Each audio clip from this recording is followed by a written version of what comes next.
ముచ్చట్లు రాజన్న ముచ్చట్లు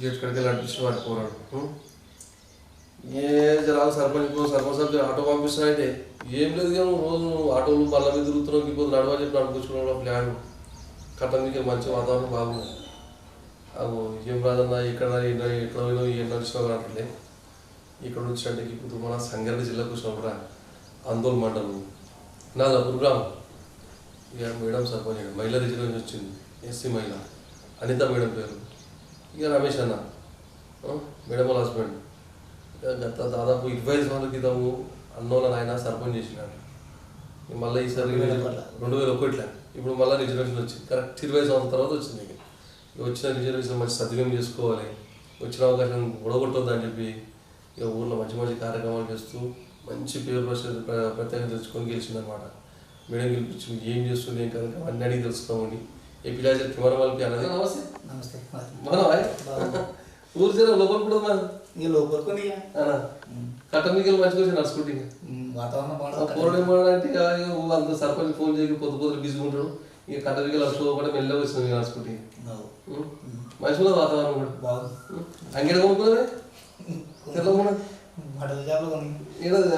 ఆందోళన జోపేట బట్ట బాగుంటుంది మన కూడా ఇప్పిస్తా ఇట్లా ఉండాలి నాకు కూడా అచ్చం ఇలా కూడా కదా ఎందుకంటే నాకు కూడా తెలియదు కావాలి కాబట్టి అచ్చం గడ్డ ఇప్పియాలి ఒకటి ఇప్పిస్తా ఇది గుర్తుంటది అయితే నాకు ఇప్పుడు మీ ఊరికి వచ్చిన ముచ్చడానికి సూర్యత మరి స్టడీ అయితే రమేష్ అన్న చెప్పే నేనంటే మీ గురించి తెలుసుకొచ్చిన మా పొరగాని ద్వారా మా వ్యూవర్స్ చదవాలి చెప్పే మరి నార్లపూర్ విలేజ్ అందోల్ మండల్ సంగారెడ్డి డిస్టిక్ ఇక రిజర్వేషన్ 2020 వచ్చింది మహిళా రిజర్వేషన్ వచ్చిందంటే ఇట్లా గ్రామ ప్రజలు ఆశలు తీసి ఏదైనా సహకరిస్తామని గ్రామ ప్రజల ముందు పోయాం రిజర్వేషన్ రాగానే నామినేషన్ వేస్తామని 10 మంది గురించి పెట్టుకున్నాం అన్న ఇట్లా ఏం కావాలనుకుంటున్నా ముందుగా డాడీ చేసేది అనుభవం ఉన్నది చేయగలుగుతా చిన్న చిన్న బిజినెస్ మనం రైతులకి అన్ని రైతులకు సంబంధించినవి చేస్తాం హార్వెస్టర్ గొర్రెలు కోసి టైంకు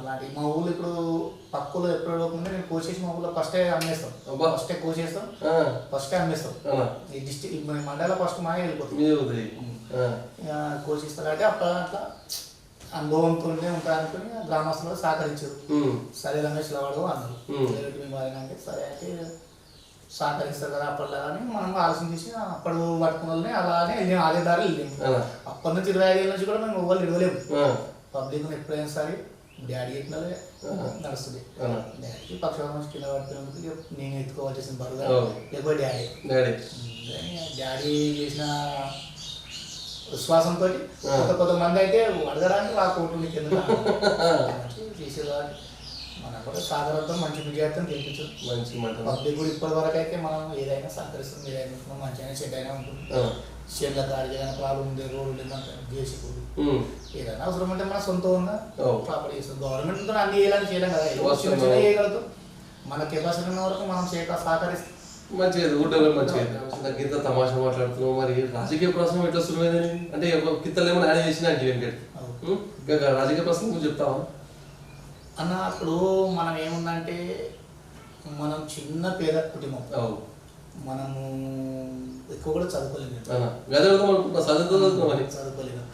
ఏం చదవలేదు అయితే నేను కాకపోతే జీతం అన్నా అయితే మా డాడీ అప్పట్లో నెంబరు ఇప్పుడు 95లో నెంబర్ 95లో ఎలక్షన్లో నంబర్ ఉండే నంబర్ ఉండి ఇక మిల్లిమిల్లి నంబర్ అయినాక ఏ పార్టీ అనుకున్నాను అప్పుడు టీడీపీ నుంచి నెంబర్ అయినాక ఇక మళ్ళీ ఇట్లా తర్వాత 91లో రిజర్వేషన్ వచ్చింది 2001లో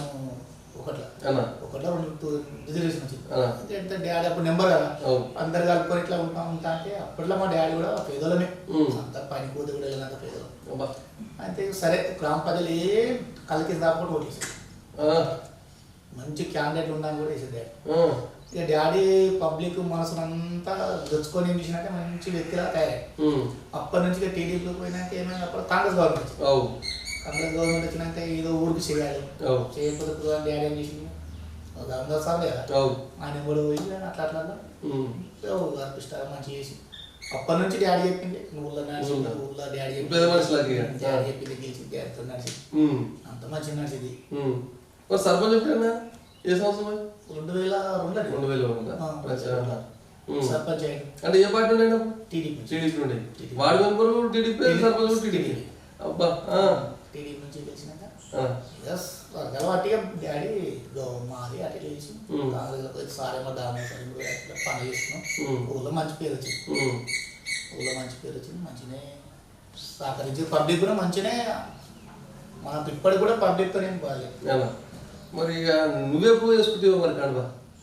నేను రాజకీయ కడవా జెండా నేను ఎట్లా చేసిన అంటే డాడీ కూడా పోయినా కదా అప్పుడు పోయినాక ఇక ఆలోచన చేసినాను రాజకీయం చేయాలని అంత ఆశ్చర్యం లేదు నాకు. నేను రిజిస్టర్ అట్లా నడుస్తున్నాను అంతా కూడా లేదు. కానీ ఏంటంటే రిజర్వేషన్ వచ్చింది టీఆర్ఎస్కు ఉన్నా తెలంగాణ ఉద్యమం గురించి పార్టీ అని కాదు ఉద్యమం గురించి అని దాని ఊట్లో నడిచినాం మనం. నడిచినాక మనకు కాంగ్రెస్ ఇక్కడ టీఆర్ఎస్ మనం ఏమైనా అంటే ఎటు పోయినా గెలగలుగుతాం కానీ ఎటు ఉండాలి కదా ఉండాలని అంటే సరే టీఆర్ఎస్ ఉంది కదా దాంతో వేసుకొని గెలిస్తే బాగుంటుందని అడగలే.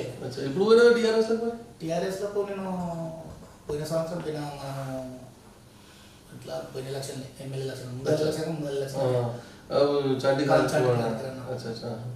అప్పటికి టీఆర్ఎస్ వాళ్ళే నడుస్తున్నా. ఇక అందులో కొద్దిగా ఉంటారు కదా మన కాంగ్రెస్ ఉంటారు కాబట్టి అందులో పోవడం కుదరదు.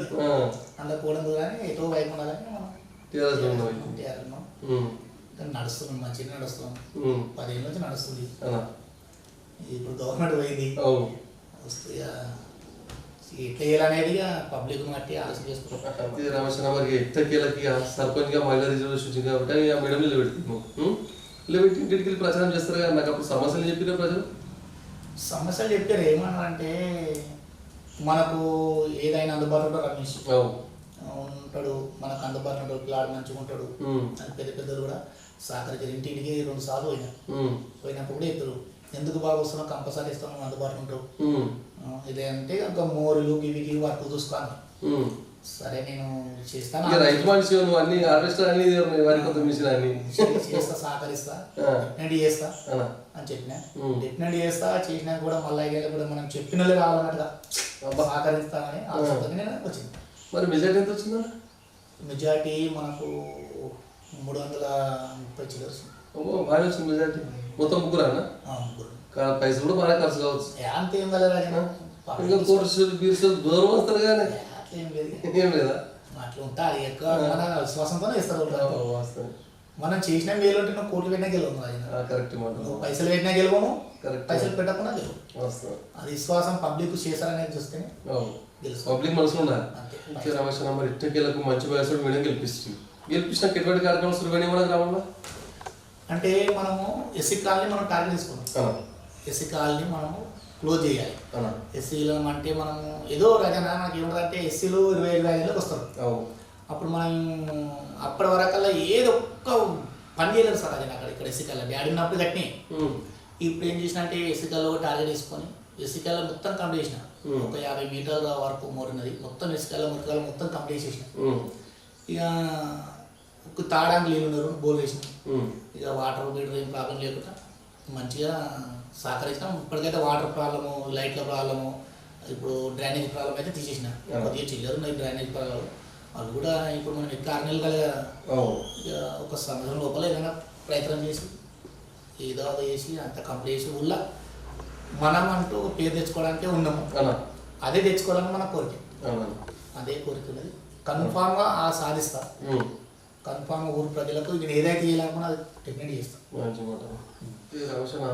సొంత డబ్బుతో మన కార్యక్రమం చేస్తే మన గ్రామంలో ఇక అవసరం పడ్డలకు సహకరించడం ఇట్లాంటివి అట్లాంటివి చేస్తున్నాం. ఆయన సహకరించడం అట్లాంటివి చెప్పడం మంచిగా ఉన్నది. మనం సొంత డబ్బుతో సహకరిస్తున్నాం. ఇప్పుడు అగ్రికల్చర్ విషయంలో 10 ఉన్నా లేకున్నా నడుస్తూ ఉన్నది. ఇంతవరకు నడిస్తే బాగుంటుంది. ఇంతవరకే నడవాలని అనుకుంటాం. ఇంతే కాదు ఎక్కువ అవసరం లేదు. ఇంతకుండా లైన్ 5 ఏళ్ళు నడిస్తే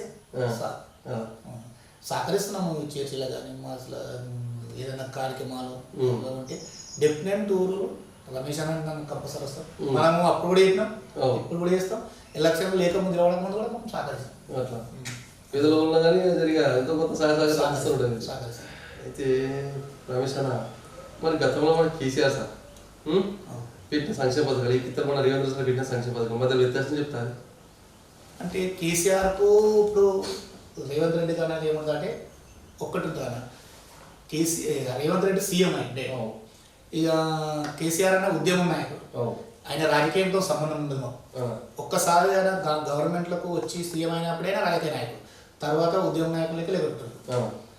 ఏముంటుందంటే ఇప్పుడు కేసీఆర్ సార్ ఏం చేసినంటే కళ్యాణ లక్ష్యం కానీ పెట్టిండు, రైతు బంధు, రైతు బీమా, ఆడపిల్లలకి ఇవి అంటే చెప్పకుండా చేసిన రాజైనా. ఇప్పుడు రైతులు కరెంట్ ఊహించలేము, 24 గంటల కరెంట్ వస్తామని ఊహించలేము. ఆయన ఏది చెప్పకుండా చేసేసాడు. సరే ఆయన ఆయనకు అనుభవం ఉందా మరి ఎట్లుందో, ఆయన కూల్స్ వచ్చారో కానీ ఆయన కొన్ని ఏం చేసిన అంటే చెప్పకుండానే చేసేసాడు. రేవంత్ రెడ్డి సార్ కూడా ఇప్పుడు ఏముందంటే ఇప్పుడు మన ఫ్రీ బస్సు 200 కరెంట్ ఇట్లాంటి ఆయన కూడా పేదలకు వచ్చేటి చేస్తుండే అట్లా ఉంటుంది. కానీ కాకపోతే ఏంటంటే ఈయనకి ఏమంటే చెప్పిన కొద్దిగా ఆగుతున్నాడు, ఆయన చెప్పకుండా చేసిన పబ్లిక్లో దొచ్చుకుపోయిన అంతే. ఇప్పుడు నలుగురిలో పడ్డ గట్టి ముచ్చట పెట్టి దమ్మెట్టిస్తే మాట్లాడుతూ మరి ముందు ముందు మన గ్రామంలో జరిగిపోతున్న కార్యక్రమం ఏమన్నాయా? మన గ్రామంలో ఇప్పుడు మహిళా భవనం అన్నట్టు కావాలి, అది లేదు. లేడీస్కి ఇబ్బంది అవుతుంది. ఒకటి మనకు మోరీలకి ఇవి కాదు చిల్ల చిల్ల వర్కులు ఉన్నాయి. ఇక ఇప్పుడు మన స్థానిక మంత్రి దామోదర్ ఆయన 50,000 నుంచి ఉన్నాయి. ఆయన దగ్గరికి కంపల్సరీ పోవాల్సింది. ఇప్పుడు చంటి అన్నాడు, కొన్ని పాపం నుండి, కొన్ని రాజే అన్నాడు, మరి అన్నాడు, అట్లాంటిలో పోతున్న మధ్యలో. కానీ ఈ 40 నుంచి ఉన్నాయి కాబట్టి కంపల్సరీ పోవాలి, అడగాలి, కావాలి సార్ కొట్లాడాలి. తప్ప ఇస్తారు ఎందుకు ఇచ్చారు, మరి అడిగినప్పుడు కూడా ఇచ్చారు, ఇప్పుడు కూడా ఇస్తాడు. మనం గెలిచిప్పుడు 6 నెలలు అయింది కదా, ఇప్పుడు కూడా పోయి అడిగితే ఇస్తారు. సార్ ఏమంటాడు, పని కావాలంటాడు అంతే, ఇప్పుడు కూడా ఇస్తారు. పోవడము వరకే, పోయినామంటే కంపల్సరీ ఇస్తారు. ఇప్పుడు అడిగినప్పుడు కూడా తెలియదు కదా, బాబాయ్ తెచ్చిండు చేసిండు, ఇప్పుడు కూడా పోవాలి, తేవాలి. నేను కూడా ఊరికి కదా, మన ఇంటికి కాదు కదా, ఊళ్ళకి కాబట్టి సార్ అభిమానులు కూడా ఉన్నారు కదా, వాళ్ళకు కూడా పని చేస్తున్నాయి కదా అని. సరే మంచిది.